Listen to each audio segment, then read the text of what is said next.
The day had started like any other. I had spent months planning this event, ensuring that every detail would be perfect. My sister's birthday was not just another family gathering, it was a grand affair, an event worthy of a five-star hotel. After all, she was used to the finer things in life. I had spared no expense. The venue was set in one of the most luxurious hotels in the city, and the guest list was full of people I barely knew, only the most prominent names. Champagne flowed freely, and the rich aroma of gourmet food filled the air. The ballroom sparkled with crystal chandeliers, and the ambiance screamed luxury at every corner. It was everything she had dreamed of, everything she deserved, or so I thought. I had taken my time to get ready, picking an outfit that would make a good impression, even though I knew I didn't belong in this world. Not like her, at least. Lily, my sister, had always lived in the fast lane. She was always the center of attention, the one everyone gravitated toward. Growing up, it always felt like she had everything: the looks, the charm, the wealth. While I had worked hard to create a modest life for myself, she had lived a life handed to her on a silver platter. But that was fine, I told myself. She was family. Family meant you supported each other no matter what. But when I walked into the ballroom, the look on her face made my stomach drop. It was like a slap in the face. She glanced at me from across the room, and her expression shifted in an instant.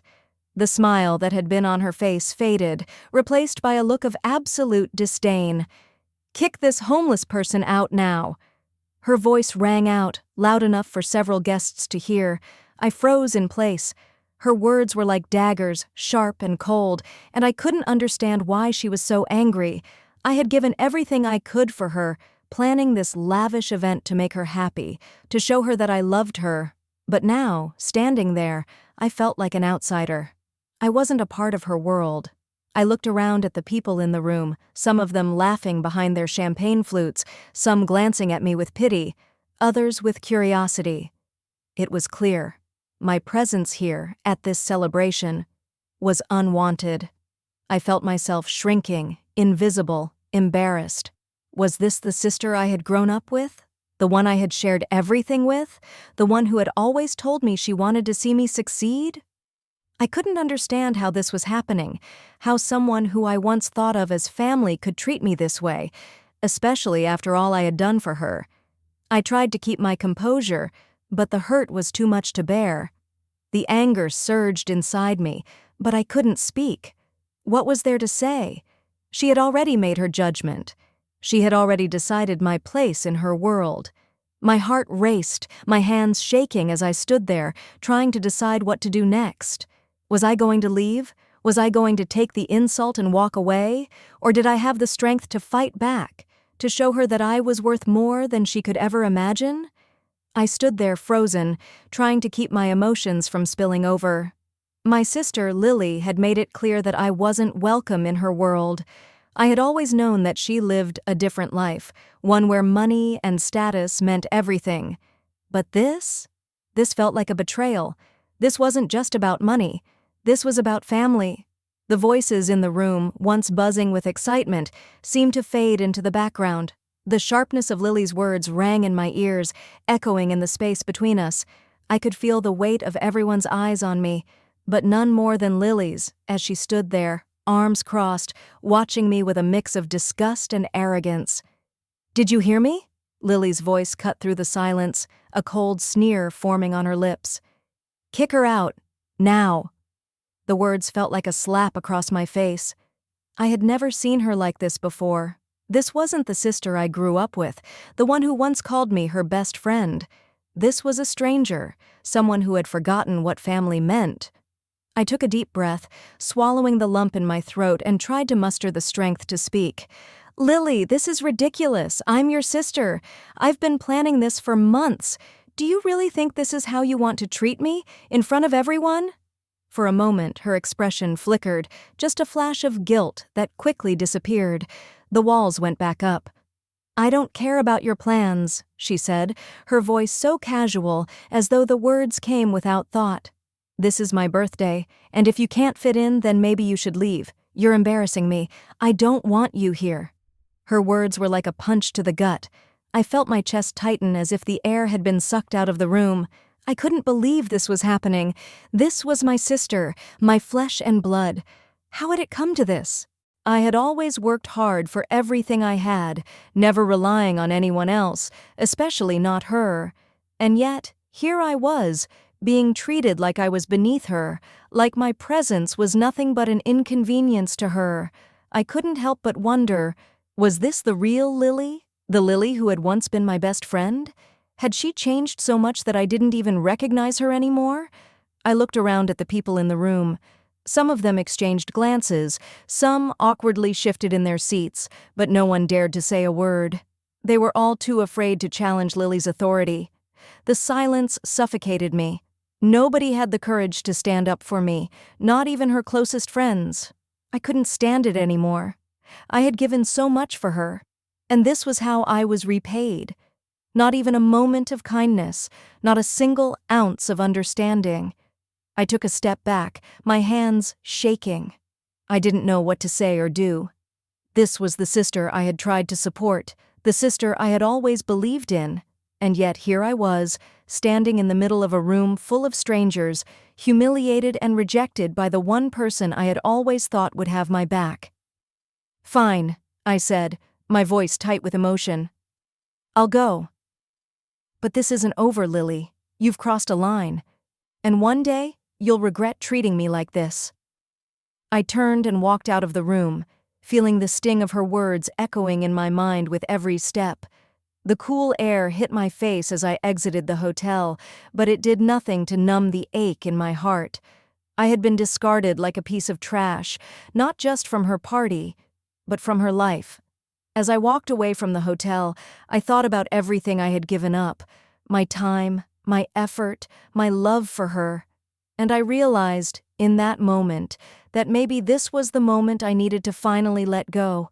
Maybe I was better off without her. But even as I thought that, a part of me wondered if there was a way back, a way to prove to her that she couldn't just toss me aside like I didn't matter. I wasn't sure what the future held, but I knew one thing for sure. I wasn't going to be her pawn anymore. I left the hotel, the weight of Lily's words still hanging heavy in the air. My steps felt robotic as I walked aimlessly down the street, not knowing where to go or what to do next. The cool night air brushed against my skin, but it did little to ease the suffocating feeling in my chest. I had been humiliated, not just in front of strangers, but in front of my family. The one person I thought would always be there for me had just made it clear that I didn't belong in her world anymore. I wasn't sure how long I had been walking when my phone buzzed in my pocket. I fished it out, surprised to see a message from Lily's best friend, Sarah, someone I had always gotten along with. "I'm so sorry about what happened. Lily's being unreasonable. She doesn't mean it. I'll talk to her." I stared at the message, my anger flaring again. I didn't need Sarah's sympathy. I didn't need anyone to tell me that Lily was just having a bad day or didn't mean it. The truth was, Lily had said exactly what she meant. She didn't want me there, and she didn't care how it affected me. Still, the words had the slightest trace of hope in them, a small flicker of understanding that maybe, just maybe, someone else saw how wrong this was. But at that moment, I didn't want pity. I didn't want people making excuses for her actions. I had given so much for her, for our family, and yet here I was, an afterthought. I sat down on a bench near the sidewalk, trying to steady my breathing. The city lights blurred as my mind raced. Where had I gone wrong? Had I really done something that deserved this kind of treatment? Had I ever been a part of her world, or had I been just a tool for her success? I couldn't understand why she had done this. Was she embarrassed by me? Was I always just a burden? The harshness of the night, the coolness of the air, seemed to make everything more real. There was no escaping the fact that I was on my own. Lily had made it clear that I wasn't welcome in her life, and no one else seemed to be standing up for me. I scrolled through my contacts list, my finger hovering over Lily's name. Should I call her? Should I confront her about the way she had treated me? Or was it too late for that? After everything that had happened, was there even a chance to fix things? I didn't know. Instead, I called my best friend, the one person who had always been there, even when family had turned their backs. "Hey, what's up?" came the familiar voice on the other end. I need to talk," I replied, my voice wavering despite my attempts to sound calm. "Can we meet?" "Of course," she said without hesitation. "I'm on my way." We met at a small coffee shop a few blocks away, the warmth inside contrasting sharply with the coldness I felt. I ordered my usual drink, but I could barely focus on it as I waited for her. My mind was too tangled in confusion, frustration, and hurt. When she walked in, I could see the concern on her face. She had been my anchor for years, the one person who had always supported me, even when my family hadn't. "You okay?" she asked, sitting across from me, her voice soft but filled with care.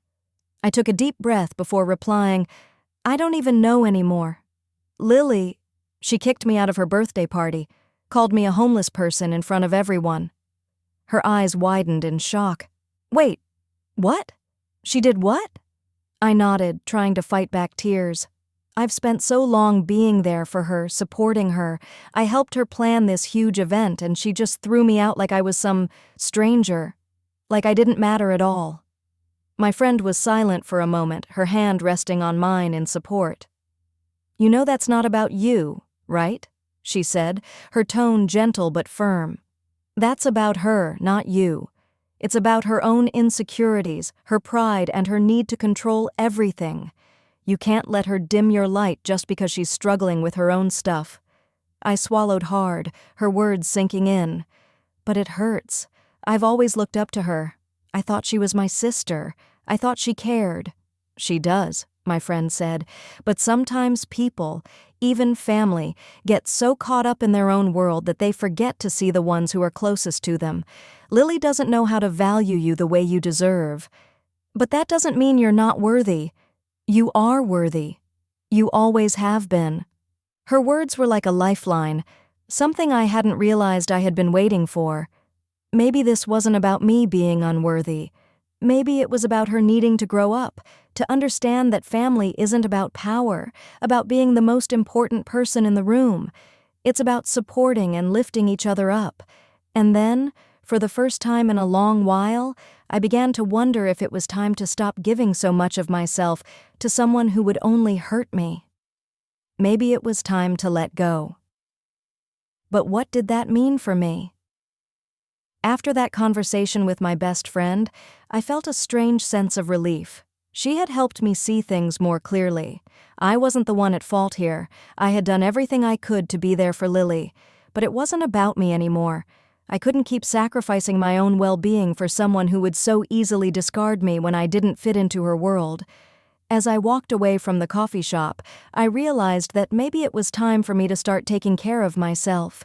Maybe the hardest part wasn't confronting Lily, but realizing that I had to stop letting her control my happiness. I had spent so many years trying to gain her approval, trying to live up to her expectations.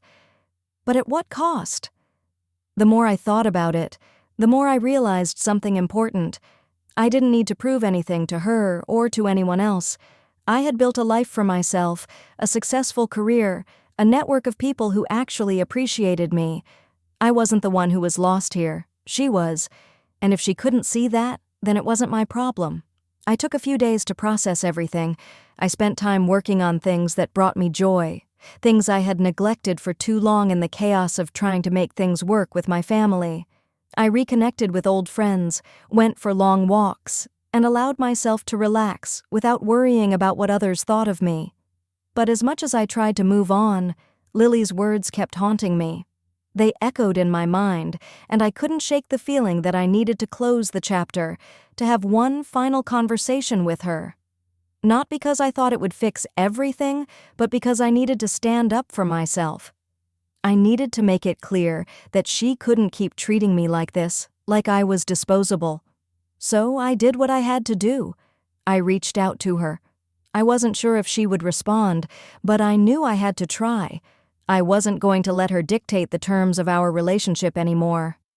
"Lily," I wrote in the message, "I know things between us haven't been easy, but I need you to understand something. I am your sister. I've always been there for you. and I've always wanted to see you succeed. But you cannot continue to treat me like I'm nothing. I'm not asking for your forgiveness, but I need you to understand that I will no longer allow you to erase me from your life when it suits you. I am worth more than that." It wasn't a message of anger, but of finality. It was the message I had been holding inside for years, the one I had needed to say but hadn't found the courage to. To my surprise, Lily responded, though the reply wasn't what I had expected. "I know I've hurt you, and I'm sorry. I never meant for things to go this far," her message read. "I'm scared. I've been scared of losing control of everything. I've been scared of letting go and trusting people, even those I love. I know I've pushed you away, and I don't know how to fix that." I stared at the screen, trying to process her words. She had never been one to admit her mistakes openly. This was new, but I wasn't sure if it was enough. The hurt had been too deep, the rejection too harsh. Did an apology really fix anything? Did it change the way she had treated me for so long? "I hear you, Lily," I responded, keeping my voice steady. "But words alone aren't enough. You can't keep pushing people away when it gets hard. Family is about standing by each other, not just when it's convenient. I need to know that you're willing to show up for me, just like I've shown up for you. Otherwise, I can't keep doing this." I wasn't asking for everything to be perfect. I wasn't expecting a complete reconciliation overnight, but I was setting boundaries. I was making it clear that I deserved respect, and I wouldn't settle for anything less. The conversation that followed wasn't easy. It was full of uncomfortable truths, misunderstandings, and moments where we both felt like giving up. But in the end, there was something I hadn't expected. Progress. Not perfection, but a small step toward a better understanding of each other. It wasn't a perfect ending. I wasn't going to forgive her for everything just like that. But I knew that in this journey of healing, I was no longer the one who needed to change. It wasn't my fault that Lily had treated me the way she did. It was on her to figure out her own fears and insecurities. What I had done was important. I had taken control of my life, and I wasn't going to let her or anyone else dictate my worth. I had finally started to see that I deserved better, and that realization alone was worth everything. The days following that exchange were still filled with uncertainty. Lily and I had taken the first steps toward healing, but there were no promises. I didn't expect things to change overnight. Our relationship wouldn't magically return to what it once was, but that was okay. I had learned to accept that healing takes time, and I wasn't going to rush it or force something that wasn't ready. But what did change was my perspective. I had spent so many years feeling like I wasn't good enough, like I had to prove myself to her, to everyone. I had given too much of myself to people who didn't value me. It wasn't until I started standing up for myself, setting boundaries, asserting my worth, that I began to realize how much I had neglected my own needs. In the weeks that followed, I focused more on myself. I poured my energy into my work, my passions, and reconnecting with the people who genuinely cared about me. I was no longer desperate for Lily's approval. I was proud of who I had become. Someone who had learned from the pain and emerged stronger for it. And as I did, I began to see the people around me differently. I wasn't just some placeholder in their lives anymore. I was important. I mattered. One evening, a few months after the birthday debacle, I received a message from Lily. This time, there was no anger or defensiveness in her words. Instead, it was an invitation. A simple invitation. "I'm hosting a small dinner at my place this weekend. I'd love for you to be there." I felt a strange mixture of emotions, relief, hesitation, but most of all, curiosity. Could this be the real beginning of change? I hesitated for a moment, but then typed out my response. "I'll be there." When I arrived at Lily's apartment that weekend, it was a quiet, intimate gathering, a stark contrast to the lavish party I had been kicked out of. Lily greeted me at the door, and for the first time in a long while, there was no pretense, no arrogance, just a simple, heartfelt smile. "I'm glad you came," she said softly. I smiled back. "Me too." We sat down to dinner, And though there were still moments of awkwardness, there was also a new level of understanding between us. The conversation was different, more genuine. There was no talk of status, no pressure to prove anything. We simply talked. About life. About the things we had missed, the ways we had both changed over the years. Later in the evening, as we sat on the balcony, looking at the city lights, Lily finally turned to me and spoke in a quiet voice. "I've been thinking about everything, about how I treated you. I'm sorry. I didn't realize how much I hurt you." The apology, though small, was everything I needed to hear. It wasn't about erasing the past, but about acknowledging the pain and moving forward. I looked at her and simply nodded. "It's okay. I needed you to see me, see my worth. And I think for the first time in a long time, you do." For the first time, I felt like we were on equal ground, and in that moment, I realized something important. It wasn't about being accepted into her world. It was about me finding my own strength and making the choice to be true to myself, no matter what. Whether she came around or not, I had already started to rebuild. And that was enough. As the evening came to a close, we hugged. The hug wasn't just a formality. It was real. There was a sense of reconciliation, of moving forward, of both of us understanding that we weren't perfect, but we were willing to try again. The future was uncertain, but for the first time, I felt free. Free from the need for validation, free from the weight of past mistakes. I had taken control of my life, and whether or not Lily or anyone else fully understood it, I had learned to value myself. And as I walked out of her apartment that night, I couldn't help but smile. I had come full circle. Not only had I regained my confidence, but I had finally learned that my worth was never tied to someone else's opinion. It was mine to define.